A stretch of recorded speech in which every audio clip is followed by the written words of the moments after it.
Well, good evening, everyone. Thank you so much to our string quartet. Thank you for playing for us this evening. It's great to welcome you all. Thank you for coming to our evening. We called it Faith Under Fire. It's an evening with Major General Tim Cross. We're going to hear more of his story, his life in the army, and his faith as well, and the difference that's made to his life. If you've not been here before, just to let you know, there are toilets through the door in the back corner there, and if the fire alarm goes off, we'll proceed very calmly outside, although we might hover in the porch because it's a little bit cold. Would you please welcome Major General Tim Cross.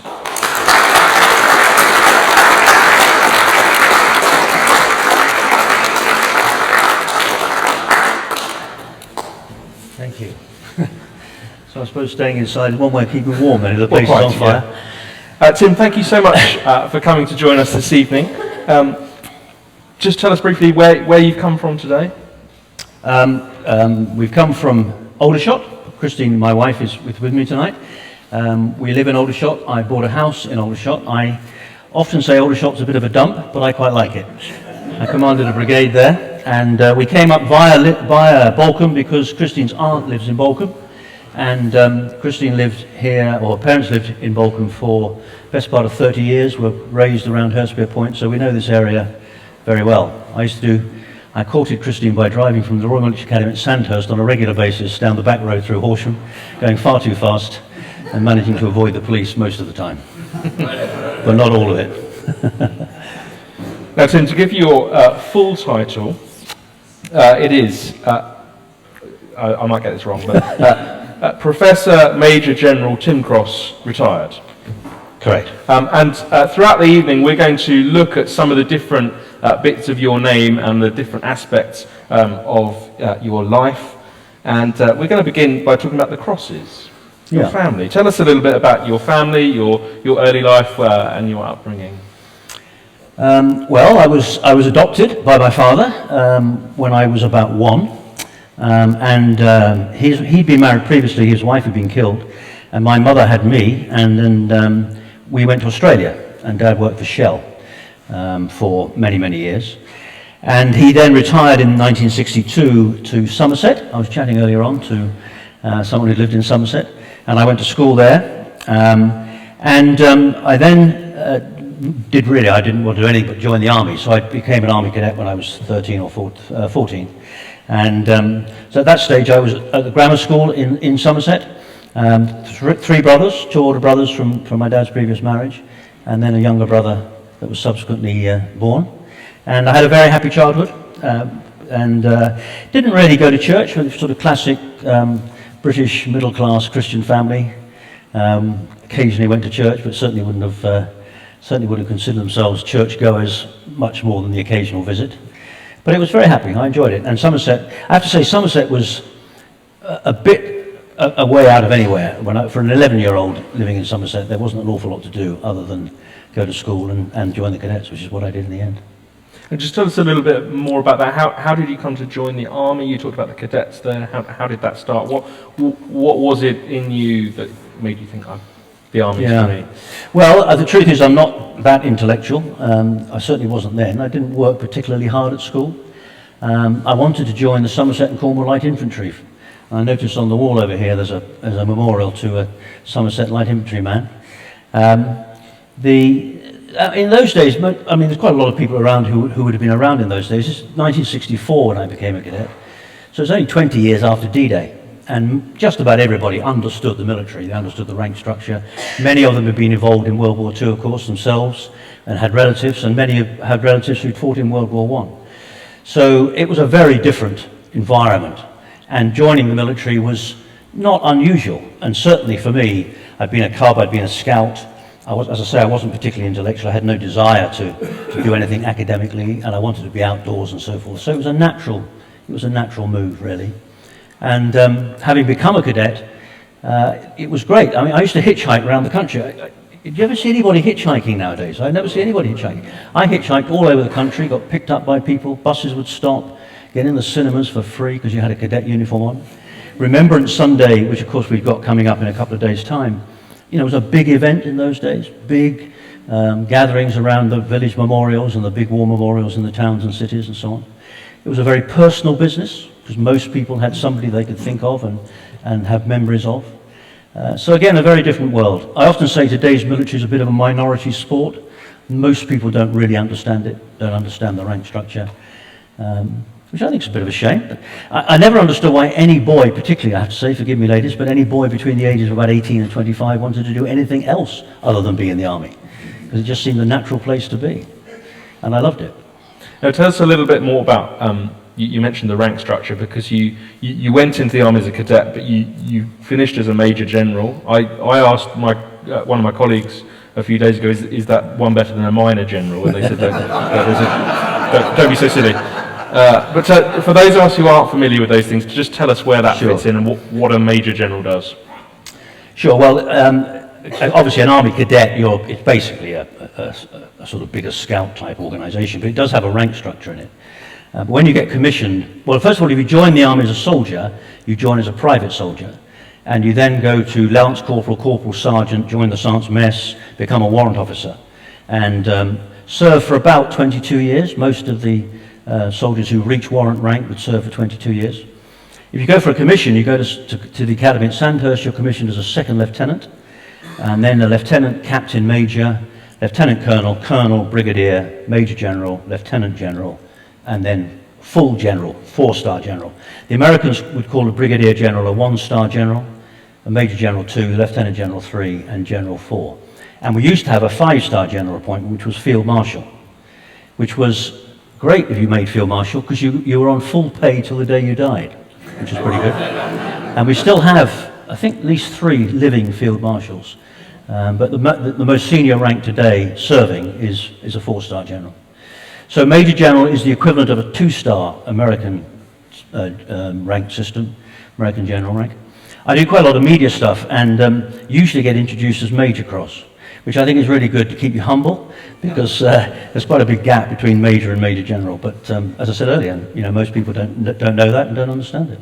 Well, there we go. We've had a lesson tonight, and my follow-up question is going to be: is it lieutenant or lieutenant? So, but you've answered that. It's lieutenant.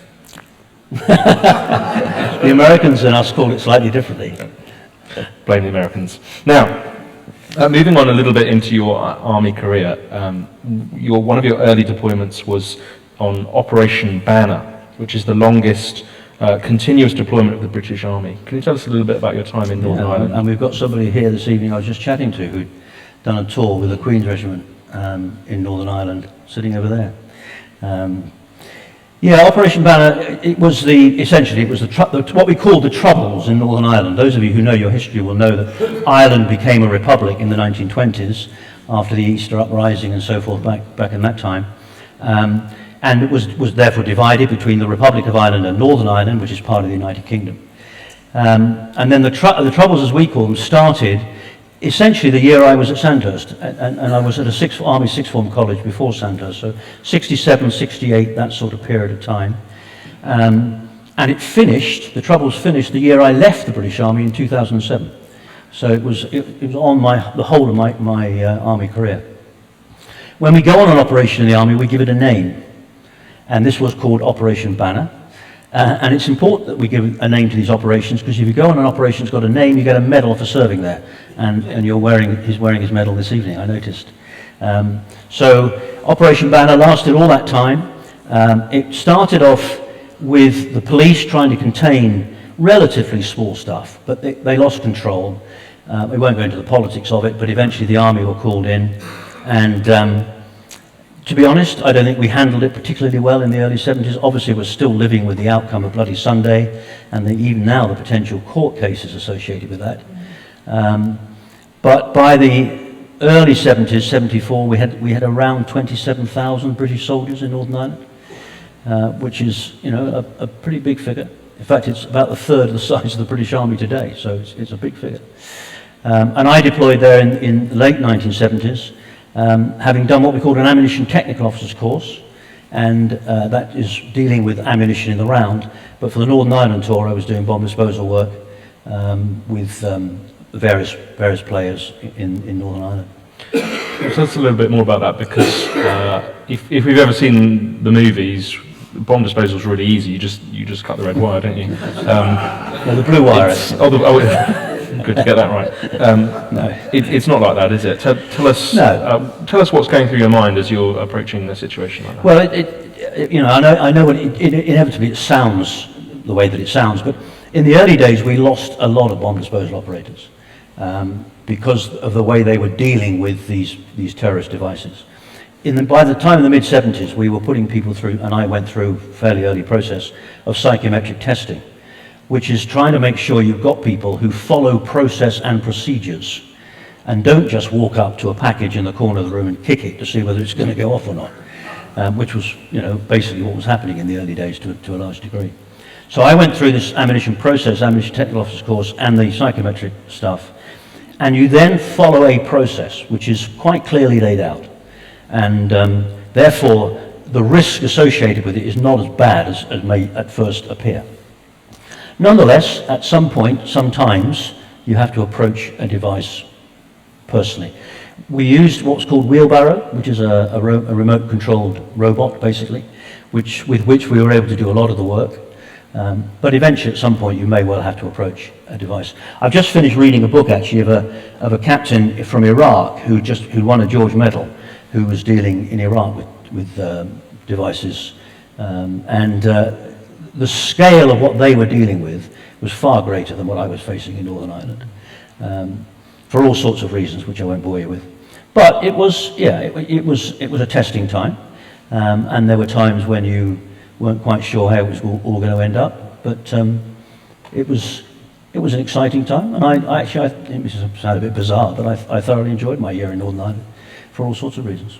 Christian and I were there together, actually. We lived in the province, and you dealt with, I think, I remember reading quite early on, you dealt with a particular bombing in a restaurant that people maybe... Yes, I mean, it was Le Mans restaurant. It's called Le Mans restaurant.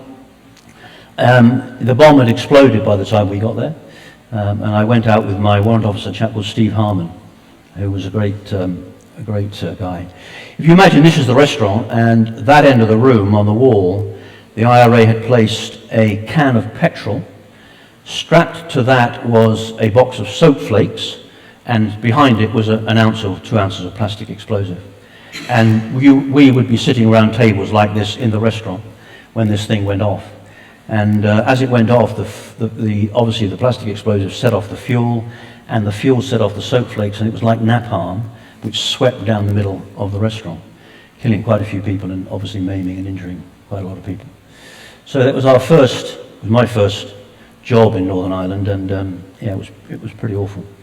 And it's why, I don't want to get into politics of it, but that was premeditated, pre-planned mass murder. And to equate young soldiers on the streets of Northern Ireland and try to deal with them in the same way from a sort of justice point of view does seem to me to be a bit bizarre, to be honest. So it was a nasty. And then there were lots of other things. There was stuff, postal bombs and car bombs and all sorts of other stuff we dealt with. Let's move away from bombs just for now, and let's come to a happier place, to Cyprus. Yes. You're in Cyprus in the early 80s. Yeah, 81. Tell us a little bit about your time there. You're working with the UN, and we're thinking, moving on to another part of your name, thinking about Timothy, which means to honour God. To honour God. Oh, sorry, I should have pulled that first. Right. To honour God, and it was around that time that you had an encounter with God. Can you tell us a little bit more about your time there and your experiences? Yeah, the 70s and 80s, of course, were dominated by the Cold War, and I did 4 tours in Germany altogether. We may come back to that, but we had this. I was posted to join this UN peacekeeping force in Cyprus. Cyprus was a divided country, still is. For those anybody been on holiday to Cyprus? It's a great place. There are several people. Cyprus had a UN peacekeeping force there for quite a long time, since 1964. The Turks had invaded in 74, and essentially the island was divided north and south, and still is. So it was a great job. We had a great time there. But the UN had a number of other operations going on in the Middle East, peacekeeping operations in the Golan Heights, in the Sinai Desert. Remember the Arab-Israeli wars, 56 and 67 and 73, a whole series of Arab-Israeli wars. So there was an aeroplane, a couple of aeroplanes and various other things that used to fly between these various UN missions. And I managed to secure a couple of seats on one of those planes. We had 2 children with us in Cyprus. We left those with friends, and Christine and I flew off to Jerusalem. And basically just for a long weekend's break. And we were just tourists. We went to Bethlehem, we went to Jerusalem, and a couple of other places. And then on the Easter Sunday, we went to the Anglican Cathedral Easter Sunday service. Prior to that, we'd been walking around the city. Christine doesn't mention this, or doesn't remember this, but I remember seeing a sort of quite a large rock formation that looked rather like a skull near the Damascus Road gate. And I'd noted it, but I hadn't really understood the significance of it. But somebody over a cup of coffee after the service on the Easter Sunday morning said, had we been to the Garden Tomb? But I'd never heard of the Garden Tomb. Anybody heard of the Garden Tomb or been there? Yeah, quite a few people. So they explained it to us, told us how to get there, and it was right next door to this rock formation that I'd seen. So we went that afternoon. The guide that day was a retired British Army colonel, which is an extraordinary God incident really. We went there and sat with him, and he showed us around. It's a lovely place, very quiet, very peaceful, compared to the Church of the Holy Sepulchre, which is the sort of main tourist place that's thought to be maybe the place where Christ was crucified. But the Garden Tomb is outside the old city wall. General Gordon of Khartoum fame had been involved in excavating the place along with others. And there's a 1st century tomb, a 1st century wine press, various other things that match the gospel stories. So this chap, Dobby, who was the colonel, retired colonel, explained all of this. And then he said, and I remember this very well, he said, look, this may or may not be the place. I think it is, he said, which is why I'm here. But he said, if you go and look in the tomb is empty. And that's the most significant thing. And feeling a bit of an idiot, I stood up and walked over to this tomb. I'm not quite sure what I expected to find in this 1st century tomb. But anyway, I leaned on the doorpost looking at it. And at the time, it was an experience of just thinking, this is actually quite an important question. I mean, as I said earlier, I've been raised within a family that would have considered itself to be a Christian family, a very happy childhood. Christy and I had been married in church. We'd had our children baptized in church. We were a classic, again, middle-class English Christian family, really, but didn't take it all that seriously. And I sort of thought, this is probably the most important question there is. I mean, if Christ did not rise from the dead on that first Easter Sunday, then millions of people, billions of people, have been wasting their time for the last 2,000 years. Paul says in one of his letters, if Christ hasn't risen from the dead, then we are amongst all people to be pitied. But if he did rise from the dead, then that is an extraordinary thing to have happened, and it is a turning point in history. So I realized I needed to take this a bit more seriously than I had. A great friend of mine called General Ian Jury, who was with me in the first Gulf War, Ian used to say that most people become Christians by either travelling up the M1 or the M2. The M1 is the Damascus Road, 1M in Damascus. And the Damascus Road, for those of you who know the story, is where Saul, as he then was going up towards Damascus, and he has this striking vision of Jesus and hears Christ talking to him. It's a heart-driven, emotional response to a striking revelation. And that happens to people even today. The M2 is the Emmaus Road, 2 M's in Emmaus. And those of you who remember the story, is the 2 disciples after the crucifixion are going home to Emmaus, and suddenly Jesus comes and walks alongside them. And he says to them, why are you looking so fed up and glum? And they say, well, haven't you heard what's going on? And so on. And Jesus then, we're told, opens the scriptures and explains to them why what had happened had to happen. In other words, it's a intellectual discussion about the scriptures. Now, I'm more of an M2 man than an M1 man, really, although this experience in the Garden Tomb was a bit of an M1. And that's Ian's story, and I think it's very helpful. I've added a bit to that, which is, I realize, I wouldn't have used these words then, but I now realize that at that point, and Easter Sunday that year was my 30th birthday that day. Up to that point, I had basically been going around the M25, going absolutely nowhere spiritually. And I needed to get off. And I realized as a result of that experience, and then going back to Cyprus and talking with people I respected. I had a couple of good friends who were Christians on the island at the time. Talking with them, praying about it, thinking about it. I just got to the point 3 or 4 months later where I said to myself, you've got to make a decision. You've got to get off the fence. Either you're with this or you're not. And if you're not with it, then let's not waste our time pretending to go to church or whatever else. But if you are, then that has to make a huge difference. And I think, again, forgive me ladies, but I think men need men to challenge them on some of this stuff. And my challenge to men in particular is make a decision. Don't keep on going round and round the M25 going nowhere. You have to get off. And my decision was as much about which side of the fence did I want to be on. When I looked at Christ, what I see is a hugely bravely courageous, physically and morally courageous guy. Again, some of the things I was thinking through at the time I see differently today, but if we imagine Jesus in the Garden of Gethsemane, we went to the Garden of Gethsemane. It's 3 o'clock in the morning, the darkest hour just before the dawn. The disciples are asleep. He knows what's about to happen to him. He must have thought, actually, I could do without this. I'm off. And he could have just walked away from the Garden of Gethsemane, and nobody would have cared much. Nobody would have known. In fact, the disciples probably would have been quite pleased. But he doesn't. He stays. He shows incredible physical courage and moral courage. And I found myself thinking, I just like the cut of this guy's jib. I like what he stands for. And I wanted to be on the side of righteousness and justice and stand with him. So in the end, after about 3 or 4 months, I made a decision. I said, I'm going to become a disciple of Christ.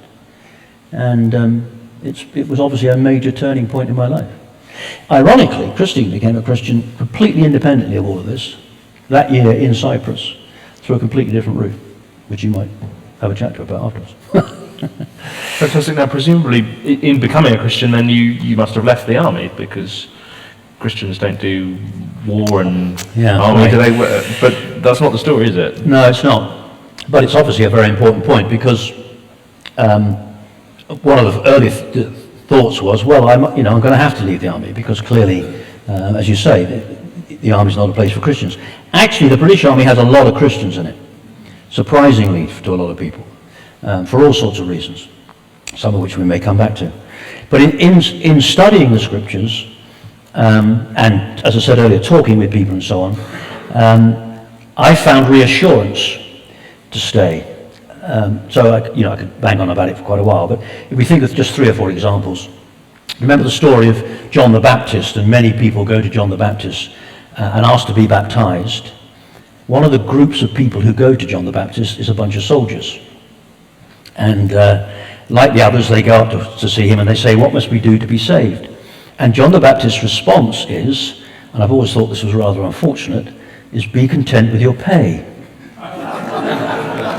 And I think what John the Baptist is saying to them is, as soldiers you have tremendous power, and of course soldiers misuse that power to a large degree over the millenniums actually, but certainly in those times Roman soldiers would misuse that power. They would, there would be bribery and corruption and abuse of power and so forth. So what John was saying was, he didn't say leave the army, he just said use your power wisely.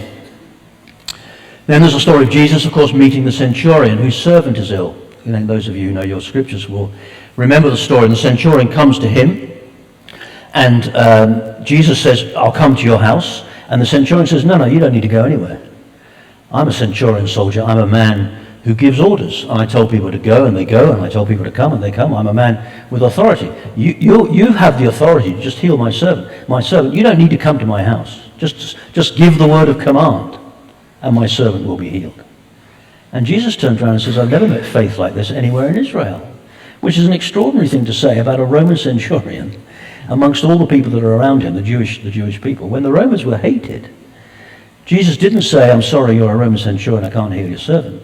He says, I've never met faith like this anywhere in Israel. And then in Acts, Peter is called through a vision to go to a man called Cornelius, who's also a Roman centurion. And he gets this vision to go to Cornelius, and Cornelius has a vision that this bloke is going to come and see him. Cut a long story short, in Acts chapter 10, I think it is, Cornelius, his house, Peter visits Cornelius' house, and he baptizes Cornelius and all of his family. This is probably the first Gentile family baptized into the Christian faith, a Roman centurion. So there was something fundamentally wrong with being a soldier. What on earth is the good Lord doing, using this family to start the whole business of spreading the gospel to the non-Jewish world? And there are lots of other examples of that. So, as I looked at that, and then as I looked at the world in which I'd experienced at that time, and certainly have experienced since, watching the mass graves being dug up in Iraq, seeing the terrible things that people did to each other in the Balkans, in Northern Ireland, indeed in Cyprus.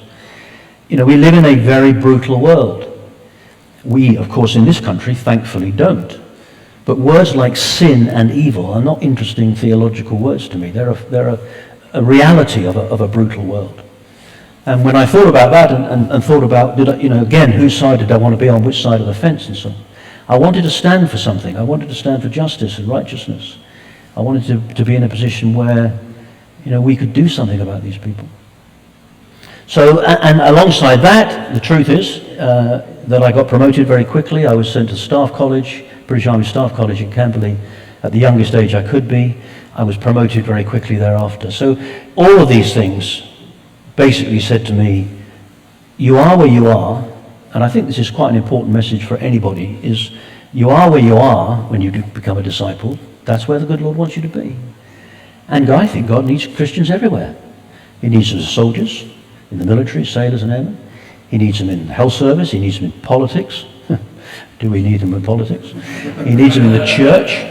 He needs them, teachers. We need Christians everywhere. And the question is, having become a Christian, how do you live that Christian faith out in the place where he has set you? Which is another story. So you stayed in the army. So that means we've got some more ground to cover. So if we can briefly cover a bit more of your military stuff. Yeah, sure. Tell us about Germany. Yeah, as I said earlier, Germany was Cold War. Remember, those of you who remember, divided Germany, East Germany, West Germany, divided Berlin. Berlin was divided into four parts. And in fact, as many of you know, I'm sure it's almost exactly the 30th anniversary when the Berlin Wall came down. So Germany's divided post-war, NATO on one side, Warsaw Pact on the other. First Armoured Division I served with 3 times as an adjutant, company commander and battalion commander. In the north of Germany, 1st Armoured Division was part of 1st British Corps, commanded by a British 3-star general, Lieutenant General, which itself was part of an organisation called the Northern Army Group, Northag, based in the northern part of Germany. British Corps, Dutch Corps, Belgian Corps and German Corps. And our corps was about 50,000 strong, something like that. Just about every town, city certainly, village often, that you drove through in northern Germany, there would be a British garrison with soldiers, but also families, married quarters, hospitals, schools. We lived and operated in that way. In southern Germany, the Americans had 2 very strong corps alongside 2 German corps. They were called the Central Army Group, CENTAG, and we were both supported by Allied Tactical Air Forces, 4 ATAF and 2 ATAF. And we had what was called the clutch airfields at Bruggen and Wildenrath and a couple of other places, and a place called Gütersloh, where a lot of our Harrier jets were based, along with a lot of helicopters and so on. So, large numbers of in-place forces prepared to fight if the Warsaw Pact had come across the inner German border. And opposite us on the other side of the border was an organization called Three Shock Army, Russian-dominated, very powerful. And it's certainly in the 80s in particular, certainly I and people who I worked alongside saw this as a very serious possibility. Not probability, but possibility. And if it had happened, we would have been involved in very high-intensity warfighting, World War II type stuff, with a large number of casualties.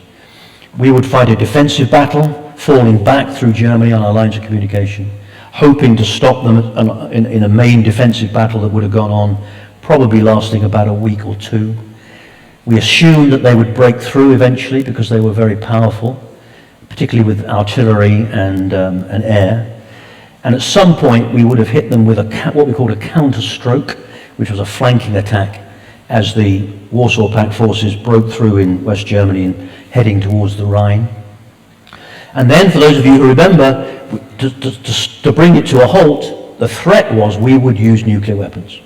We would use tactical nuclear weapons, and if necessary, we would use strategic nuclear weapons. The policy was defense and deterrence, but it was nuclear deterrence. And the ultimate was what we called mutually assured destruction. MAD. MAD by acronym, some may say MAD by design. But actually it succeeded, and at the end of the day we didn't have that war.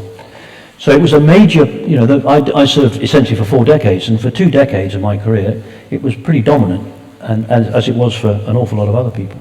And when it all came to an end, when the Berlin Wall came down, and communism, Russian communism collapsed, and collapsed all through Eastern Europe, I have to say most of us looked at each other and thought, what are we going to do now? What are we here for? So it was an interesting time, and I have to say, it never had a name, going back to my earlier point, so nobody got a medal for serving in Germany. It would have been named pretty quickly, I think, if the Warsaw Pact had come across the border, but thankfully they never did. Come forward a year, 1990, Saddam Hussein invades Kuwait. Yeah. How are you involved there? Yeah, so the Berlin Wall was down in 1989. British government, I wouldn't want to be overly unfair about it, understandably decided to take a pretty big peace dividend. Defence is cut, and is in the process of being cut quite savagely, and then we wake up and Saddam Hussein has invaded Kuwait. So the initial reaction is, internationally is, to be fair, very robust. UN passed a Security Council resolution. A US-led coalition, we put out a brigade very quickly, 7 Armoured Brigade, who were based in Germany at the time, joined largely American-led, but with Saudi and other Arab nations involved, to set up what was called Desert Shield, which was a deployment to the north of Saudi Arabia, just south of Kuwait, designed to stop the Iraqis carrying on through Kuwait into northern Saudi Arabia and capturing Saudi Arabian oil fields. Kuwait, we could talk about for a while, but essentially the Iraqis thought of Kuwait as a province of Iraq, historically, and it had a lot of oil. But what people were worried about was that they would carry on and try and capture the oil in northern Saudi Arabia. So Desert Shield was a defensive deployment to begin with. And then over time, that morphed into what was then known as Desert Storm, which was the offensive operation to kick Saddam out of Kuwait. So we had deployed 7 Armoured Brigade. I'd just been sent to command the battalion in Germany, had helped deploy 7 Armoured Brigade, and then we deployed, the 1st Armoured Division headquarters deployed in December of that year, and were part of Desert Storm. And then we came home around April time, I think. The military campaign was very successful, and Saddam and his military were kicked out, and a lot of damage was done to them. The big issue at the time, and I remember leaning on a Land Rover on the road from Kuwait City to Basra, waiting, listening to the BBC World Service, waiting to hear whether we would go on to Baghdad, which some people were suggesting should have happened. The decision was we would not go on, and at the time I have to say I thought that was right. The coalition wouldn't have held together. The Arab nations, Syria, Kuwait, obviously the Qataris, the Saudi Arabians, UAE, they would never have kept with the coalition to get rid of Saddam and invade Iraq, which is what effectively would have happened. So the decision was we wouldn't go on. One of my mantras in life is that all choices carry consequences. That applies to us individually in our own lives. It applies to big political decisions and economic decisions. And the consequences of that choice, we now know, was 12 years before 2003. Saddam using chemical weapons against the Kurds, draining the marshes in the south. And as I said earlier, I subsequently watched the mass graves being dug up with the hundreds of thousands, probably certainly tens of thousands, maybe even 100,000 plus of people who died in that intervening 12 years. So it was a lot of consequences from that choice. In just a moment, we're going to take a short break. Let's just do one more theatre, the Balkans. Tell us about your time in the Balkans, and that there's a pretty serious decision that you've got to make. We talked about an important decision earlier in Jerusalem for you. Yeah. You had a pretty important decision to make in the Balkans. Yeah, the 1990s, we just talked about the first Gulf War, 1990-1991. Again, a success, sort of pause, and then of course Yugoslavia begins to break apart. President Tito dies. Croatia is the first to declare independence, really. But there are a series of Balkans wars that then break out in 92, 93, 94. And we, amongst others, deployed peacekeeping troops to the Balkans to try and, in theory, keep the peace, but there was no peace to keep. If you imagine, a line on the floor here, with that end is worldwide peace, and over here is total mutually assured destruction, total nuclear war. Peacekeeping is somewhere down here. In theory, people are not fighting each other. They have agreed that they want people to come and help them keep the peace, and they have agreed to this force arriving, and that's what happened in Cyprus and in various other places. That was never the case in the Balkans in the early 90s. Ethnic cleansing broke out in places like the Krajina, where the Croats ethnically cleansed the Serbs. The Bosniaks ended up by being drawn into the fighting. The Serbs were obviously involved. So by 1995, there was serious damage being done. And there was an agreement at a place called Dayton. I won't bore you with the whole story, but Dayton agreement is that NATO would put in an implementation force to force people to stop fighting. So it moves further up this spectrum. Now, the warring parties had agreed to that in the end, after a long haul.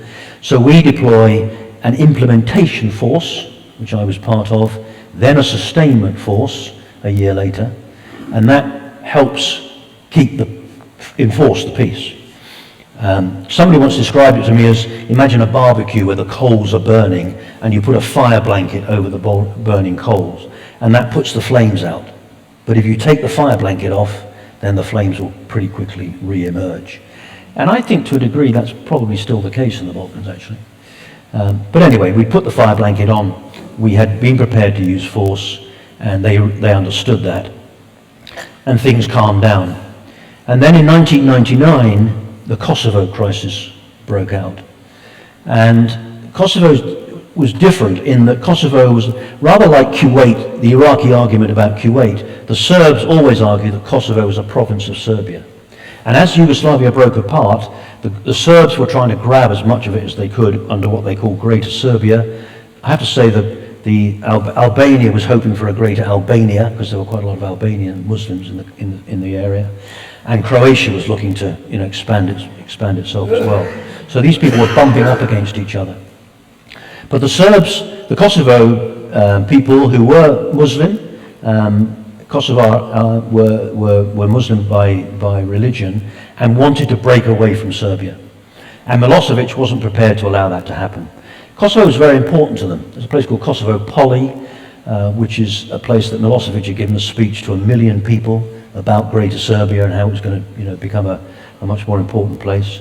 They'd fought what they saw as a really important battle there many hundreds of years ago, where they'd stopped the advance of Islam moving into Europe. They'd actually lost that battle, but to be fair, it was the furthest extent of the Islamic movement into Europe. So they felt that they had stood firm against the encroachment of Islam. So they felt very strongly about it. But a lot of the Kosovo men started fighting. They formed a thing called the Kosovo Liberation Army. There are very rarely goodies and baddies in all this stuff. I mean, there was brutality on all sides. And the KLA were not a pleasant bunch of guys. But eventually the Serbs responded by knocking on doors in places like Pristina and the towns and villages, and basically saying to people, if you're still here in the morning, we're going to kill you. And so people have started moving out in large numbers from the towns and cities.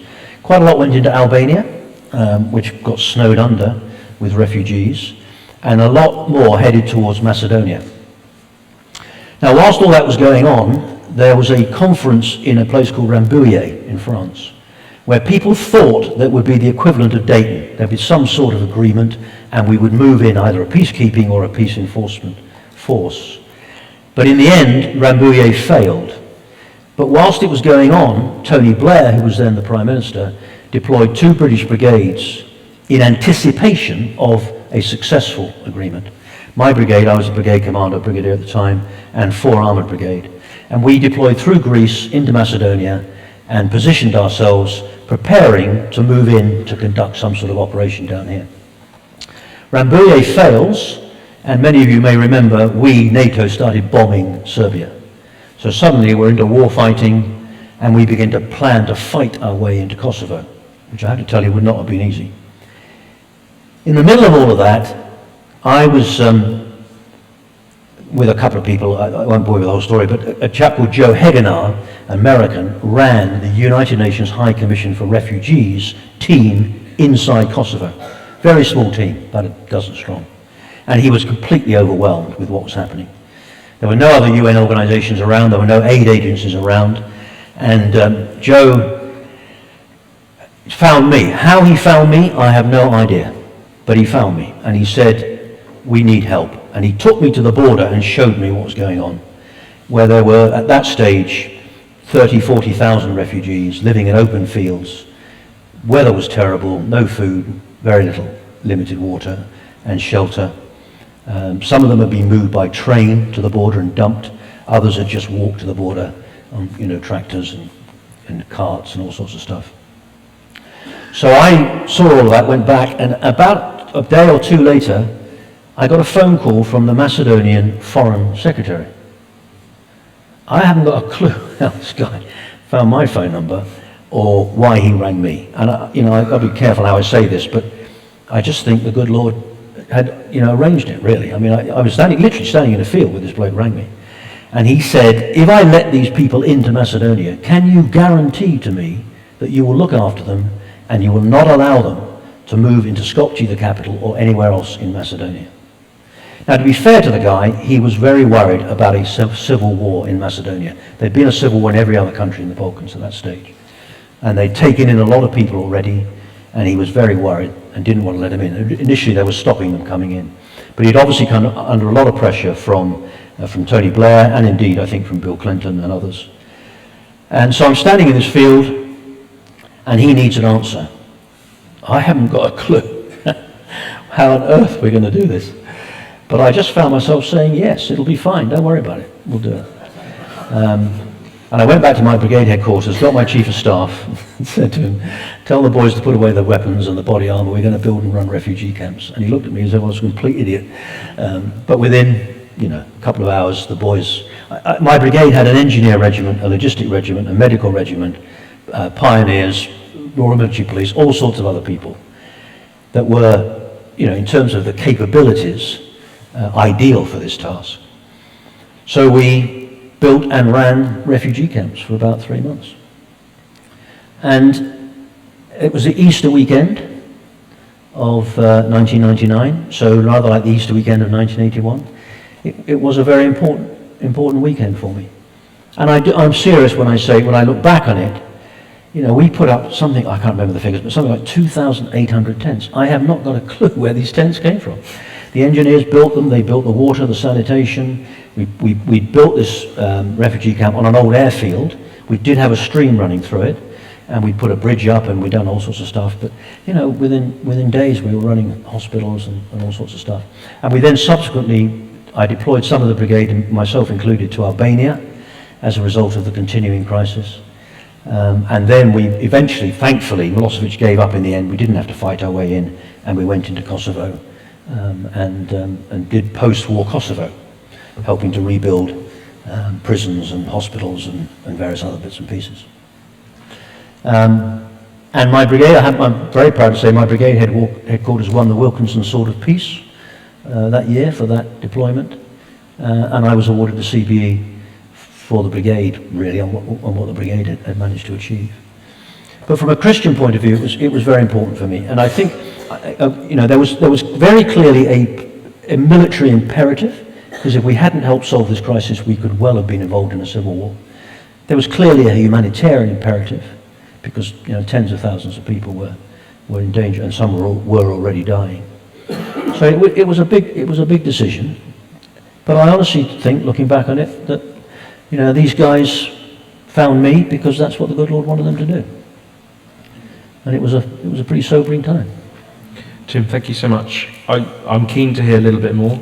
I'm keen also that we just have a little break, Sure. a chance to stretch our legs, grab another drink if you like. We're going to come back in 5 minutes to hear a little bit of the end of the story. Thank you.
Am I not switched on or something? Oh, yeah.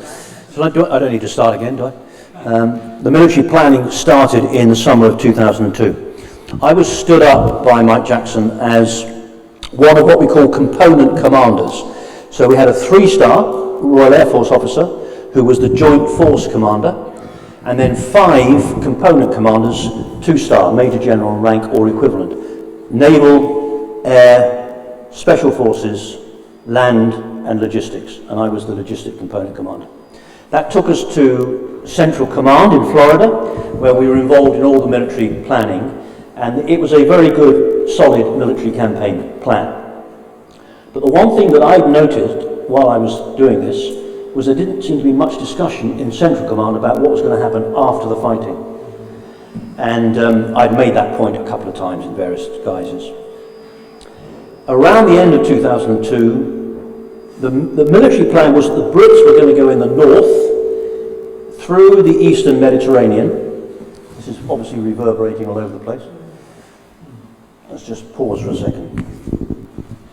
That's not working. Just turn that off. Turn that off. Probably the radio pack. This one about it. Success from mouth. Okay, you take that away. I'll put that in the bin. Okay.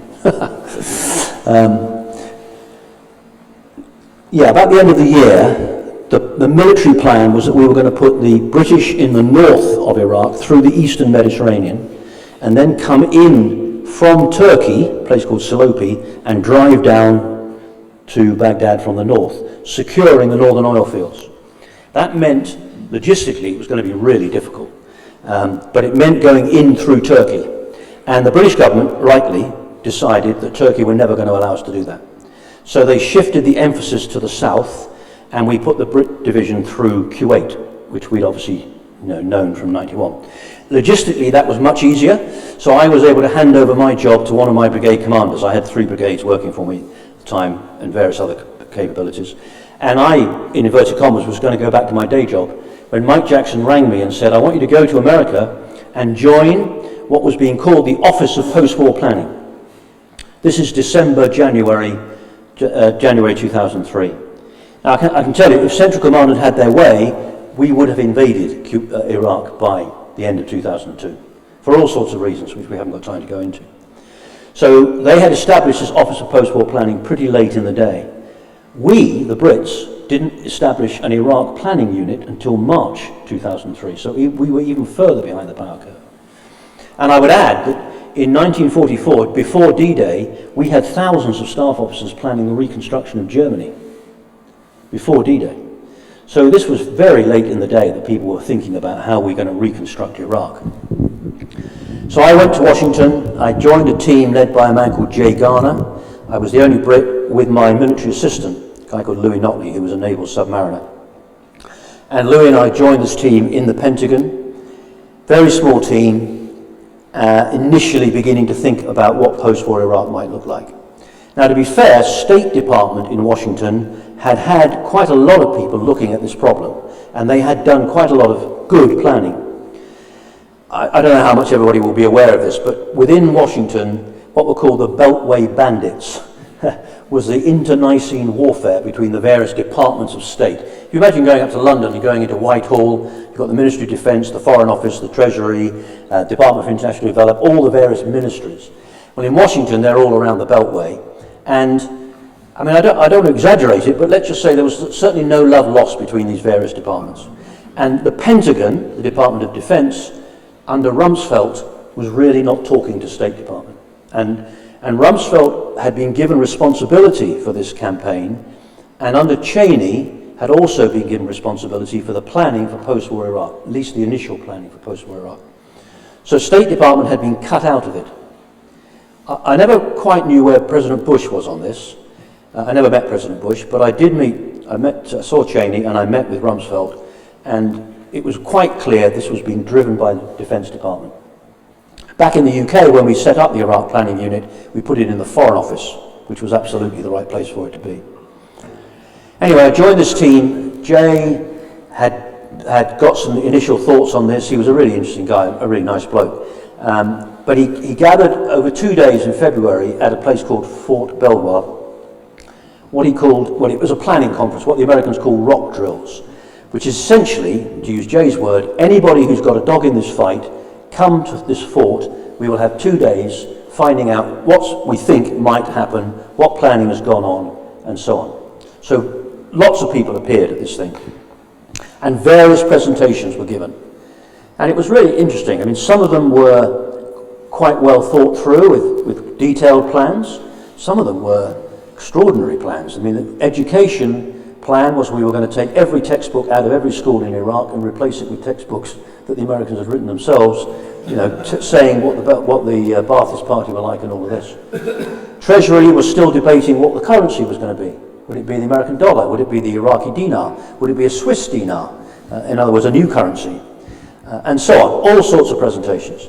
And it was quite clearly, you know, not well thought through and not well founded at this stage. There was a guy who worked for State Department, a guy called Tom Warwick, who was very impressive. And Jay and I spoke to him, and Jay got him to join our team.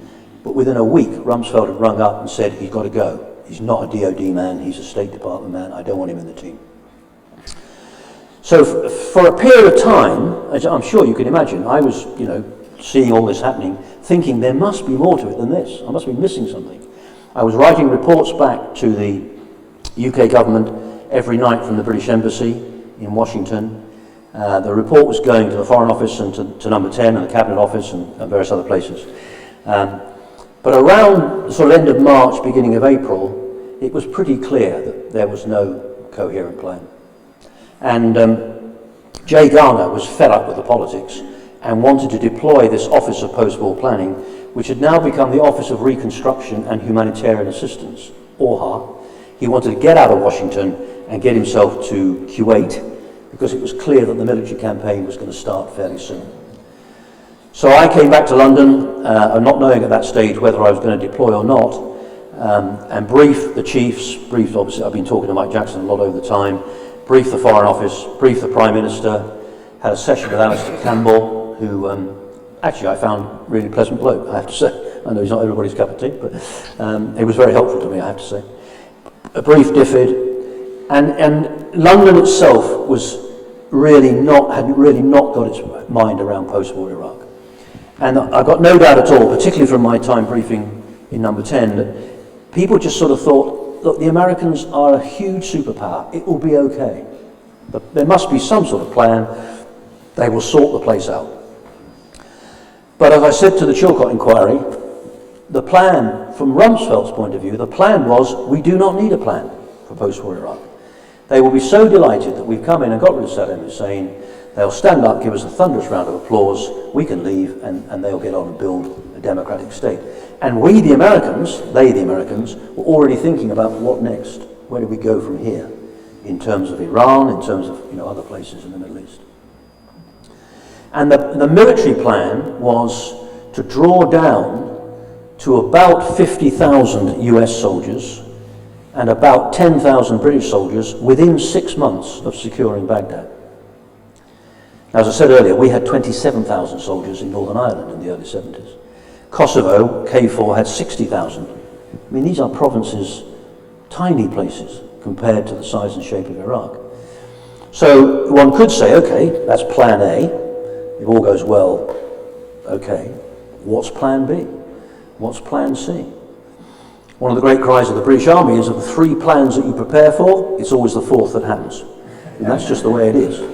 And yet there was no plan B, C, or any other plan. So when we got into Iraq, eventually I flew into Iraq as the statue came down. Do you remember the big day when the big statue came down? Flew into Iraq with Jay, and we went into one of the palaces there. And it was chaos. I mean, the place was held together with chicken wire and chewing gum. There was great fear that there would be a major humanitarian crisis. To be fair, that didn't happen. But in terms of reconstruction, and in terms of the politics of the place, it was pretty disastrous. So the message was, I'm quite unequivocal about this. For the first time in my life, I was in the middle. Closer here? Okay. For the first time in my life, I was in the middle of strategic failure. And it wasn't a pleasant place to be. And I came back pretty exhausted, emotionally, physically, spiritually, and so forth. How do you reflect as a Christian? How do you reflect on failure? Well, that is a story that, of course, of consequences we're still living with today to some degree. But I now lecture on failure. But the reality is, we're all failures. Everybody in this room has failed or will fail at something in their life at some point. It'll be a failure at work, it'll be a failure of relationship, it'll be a failure in whatever. Guys, England have just failed to win the World Cup rugby. What a sad day. But, so we can look at all of that. And failure is just a reality of life. The question is not, am I going to fail or will I be involved in failure? The question is, how am I going to deal with it? How do I respond to it? Now, there's lots of biblical stuff we could look at. I mean, some of my favorites are people like Aaron, who's left in charge while Moses goes to get the 10 Commandments and ends up by crafting the golden calf, if you remember. And Moses and Joshua come down the mountain to find the people worshipping this golden calf and basically involved in an orgy. And when Moses challenges Aaron and says, what on earth's going on? Aaron says, first of all, it was your fault. You disappeared and I didn't know where you'd gone. I didn't know when you were coming back. And then these people were a pain and told me they needed something. And then they all got all their bits of gold, threw it in a fire, and out came this golden calf. And so so Aaron is a failure. David is a murderer and an adulterer. Peter clearly fails, denies even knowing Christ. Judas is a failure. His reaction is to go and hang himself. Pilate is a failure. Pilate's reaction is to wash his hands of the whole thing and think it's got nothing to do with him. So the question for us is, when I face failure, how do I respond? Do I blame other people? Do I say it's got nothing to do with me? Do I try and wash my hands of it? Do I go and commit suicide? What do I do? And I think that one of the greatest stories in the New Testament is when Jesus meets Peter on the seashore with the rest of the disciples when they've gone fishing, if you remember, after the crucifixion and so on. And Peter's disowned even knowing Jesus 3 times and says to his mates, that's it, I'm off, I'm going back to being a fisherman. I'm going to do what I know best, I'm going back to fishing. And they all go back fishing, and they're coming in the dawn, having been out for a night's fishing, and Jesus is on the seashore making breakfast, as he always does, serving a bunch of failures. And Peter sees him and jumps off the boat and comes in. And I often think, I wonder what Peter was thinking as he jumped in the water. You know, is he going to give me a hard time? Is he going to tell me where I failed? And so on and so forth. And Jesus doesn't, of course. He welcomes him, and he simply says to Peter, Peter, do you love me? And Peter says, you know I love you. And Jesus asks him 3 times. And then he's restored. Peter, you're restored. There's things to be done. Feed my sheep. Get out there and be a disciple. Spread the gospel. So we face failure. The question is, what do we do with it? How do we respond to it? And the bottom line is, we're restored. The good Lord loves us. We dust ourselves off. We recognize we failed. We move on, and we try to do better next time. I've got a couple more questions, but I just want to open up and see if anyone else has got a question that they'd like to ask. If we're not going to send the mic round because we're mic down, so we're going to keep the mic here. But if anyone's got a question, raise a hand, and love to hear it. If not, I'll just ask my questions. Robin. Yeah. What's your opinion on how veterans now are being treated with the atrocities that happen in Northern Ireland? Yeah, thank you. I think we touched on it. Yeah, we touched on it a little bit earlier. Can you just repeat the question? Say again? Repeat the question. Oh, repeat the question. What was my view of what's happening now with the veterans from Northern Ireland, particularly from those early days in Northern Ireland, and the trials and the fact that some people have been taken to court? I need to be careful what I say here, because I'm very conscious that it's easy to be critical and it's easy to make sweeping judgments about things. But it's part of an issue which I do struggle to understand. If we go back to the Iraq situation, the British government agreed that a bunch of British lawyers should go knocking on the doors of Iraqis in Iraq saying, would you like to sue the British government for the way you were treated by British soldiers? And by the way, we'll pay for all of that. And if you get compensation, you can have the money. Now, it wasn't that much of a surprise to me when an awful lot of people said, I think that's quite a good idea. Thanks very much. I wouldn't mind some of that. And we ended up with this unit that were investigating, in inverted commas, Iraqi war crimes, the vast majority of which proved to be completely fruitless. The lawyers turned out to be, well, one of them in particular, criminal, and the whole thing was a charade.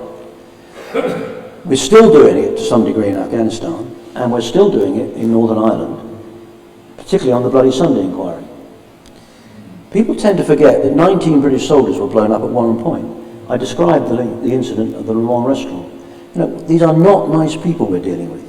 But justice is justice, and justice needs to be done. And the question is, how do you set about doing that?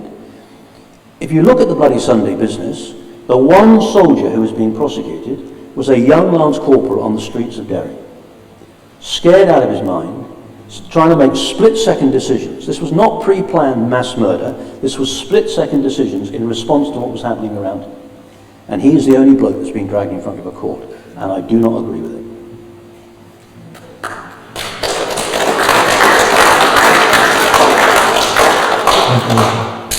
Has anyone else got a question? Anything else?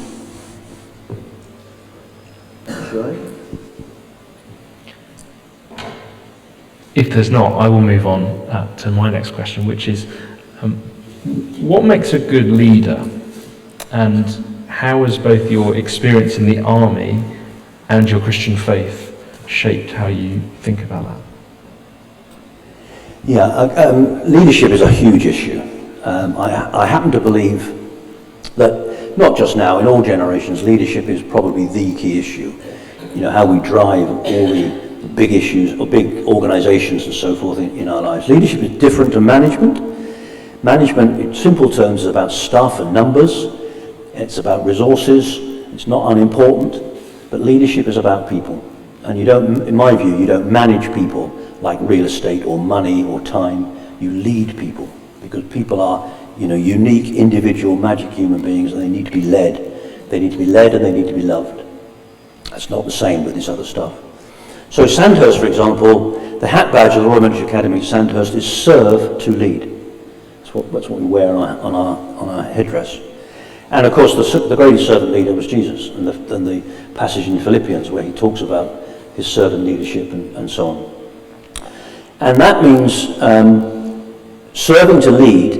And again, when I was at Sandhurst, we were taught to love our soldiers, which sounds a bit bizarre in today's terms, I have to say. But what that meant was the soldiers were more important than me. That's what I was taught. That it's not about me, it's about my soldiers. And I need to look after them first and then look after myself. Now that does not mean to say that you like your soldiers all the time. I tell you, soldiers can be a bit of a pain occasionally, as I'm sure there won't be much disagreement at the back there. But liking is not the same as loving. So leadership is about loving the people who you have the privilege to lead and recognizing that, like you, they're failed human beings. Leadership is about then winning, to use that expression, winning the hearts and minds of those people in order that together you can achieve whatever it is you're setting out to achieve. Be that winning a battle or winning a rugby match or succeeding, university or wherever, or running a church. So you win hearts, you win minds. But the first heart and mind we have to win as leaders, I would argue, is our own. We have to win our own heart and mind first. Because if we don't understand who we are and understand what our strengths are and what our weaknesses are and acknowledge and recognize those weaknesses, then we're never going to be in a position where we can confidently lead others. So who are we and how do we learn to lead ourselves? I mean, there's a whole raft of issues here. But I think the key issue is having a sense of identity and purpose for ourselves. And understanding, going back to my earlier point, that it's not about me, and as a Christian, that I am under command, I am not in command. Now, what do I mean by that? I could give you lots of stories, but one of my favourite passages is in the book of Joshua. Many of you will know the book of Joshua. Joshua's a great guy. He's a military man. He was part of the reconnaissance party into the promised land, if you remember, with 11 other guys who went over to look at this place and came back. And 10 of them said, it's a land flowing with milk and honey, but it's full of giants and we're never going to be able to take it. Joshua and one other person said, it's a land flowing with milk and honey and it's ready for the taking. Now, he was quite a young guy at the time, and he didn't have to live with that early on. But subsequently, Moses, of course, dies, never makes it into the promised land, and Joshua is appointed the leader of the Israeli nation. And he now has to go in and take the promised land. He's going to fight 40 battles in this campaign. And the first battle, many of you remember, is the Battle of Jericho. So the story is, in the beginning of Joshua, about chapter 5, I think it is, just a small snippet of verses, about half a dozen verses, we're told that Joshua is walking on his own before the battle. And I think, I can imagine, I've been there in the sense that before a campaign, before, Northern Ireland stuff, before the Balkans and so forth, as a leader, as a commander, on your own, thinking about what's about to happen. Are we going to win this? Am I going to die? Will I be brave? Will my decisions be good decisions, or are lots of people going to die as a result of it? All sorts of questions going through your mind. And Joshua, we're told, is on his own, walking, and we're then told he meets a man dressed in armour. And he asks a very sensible question to the man who's dressed in armour. Are you on their side, or are you on our side? And the bloke says, I think rather unfortunately, no, neither. So depending which translation you read. He says, no, but as the commander of the Lord's army, I have now come. Now, if you imagine yourself commanding this army, about to go into the campaign to take the promised land, and here's this chap in front of you telling you that he is in command of the Lord's army, you have a choice to make. You either go along with this idea, or you get your sergeant major to come and take him away and put him in prison or something. Joshua decides that he will acknowledge this person, who we're told is an angel of the Lord, and he takes off his shoes, falls on his face, and says, what are my Lord's commands? And he's then given the most ridiculous battle plan that anybody could possibly have come up with. He's told to march his army around the city 7 times, blow a few trumpets, it'll be fine. And Joshua must have thought, this is crazy, it's never going to work. But he has a choice to make. Is he under command and will do what he's been told, or will he plough his own furrow? Will he make his own choices? Will he make his own decisions? And Joshua does what he's told. And we all know what happens. The walls come tumbling down. Now, what does that story tell us in the context of leadership? I think it tells us two things. First of all, God is not a mercenary to fight our battles. He's not an Englishman or an American or any other nationality. It's not about whether God is on my side or your side. The question is, am I on God's side? Am I doing this because I want to see justice and righteousness and, wrong things righted, etc., whichever words you want to use? Am I on his side or not? He's not a mercenary. And secondly, I am under his command. When I made this decision to become a disciple of Jesus Christ, effectively I was saying to him, you are in command. I am not in command. I'm under your command. I'm under your authority. I think actually this takes us back to the Garden of Eden, where, if you remember the story, there's two trees in the center of the Garden of Eden, the tree of life and the tree of knowledge. And God says to Adam and Eve, don't eat of the fruit of that tree. And essentially, I mean, it's not quite as simple as this, but essentially what I think was going on is Adam and Eve say to themselves, I want to be my own God. I'll decide what fruit I'm going to eat, thank you very much. I want to know what this is all, I want to have this decision. And that's what flows through humanity. And the reality is, rather like driving around the M25 all the time going nowhere spiritually, the reality is most of us want to be in command of our own lives. And as a leader, we need to recognize that we are not. It's not all about me. It's about the people I have the privilege to lead, and as a Christian leader, it's about being under command and being prepared to listen and do what we think is right. And that brings us back to places like Kosovo, it brings us back to other places that I've served, where I thought about the reality of where I was and tried to do what I thought was the appropriate and right thing in the circumstances. Now, as we come to a close, we've heard about you joining the cadets, we've heard about you defusing bombs in Northern Ireland, about being ready to face the Warsaw Pact, of welcoming refugees, of planning for Iraq. But throughout your life, throughout your military career, you've always maintained that none of those things were the biggest decision. The biggest decision was that time in Jerusalem. As we close, can you just tell us why that's still true for you today? Well, it is still true because all the things that I've said still apply today as they did, all those years ago. I mean, let's be quite clear about it. I wasn't just, being pleasant or condescending when I said, we're all failing. The British Army is a deeply flawed organisation because it's made up of people like me. The church is a deeply flawed organisation because it's made up of people like you. We're all failures. And therefore I fail every day in this business. When I read the scriptures, when I think about some of these issues, I get it wrong on a constant basis. But that decision, that day in the Garden Tomb, or subsequently back in Cyprus, that I want to be, and I want to be a disciple of Jesus Christ. I want to try and understand what it is he wants me to do. I want to know who I am and what my purpose is. So, it doesn't matter, to put it politely, it doesn't matter at all whether I was a Major General or a Lance Corporal or whatever. The rank is unimportant in this context. When I kneel before the throne of grace on Judgment Day, my only defense, my only plea is, as a disciple of Christ, I want to hear the words, well done, good and faithful servant. And in that, making that decision and trying to live out my life in that way, that's what I'm working to, in inverted commas, if you like.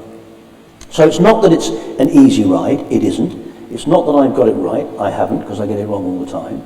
It's not that I understand it all, because I certainly don't understand it all. There are lots of questions that people get asked that I haven't got a clue what the right answer is in terms of theology or all sorts of other stuff. But it is about a personal choice and a personal decision that for all of those, despite all of those things, the focus is Christ. It's all about Jesus.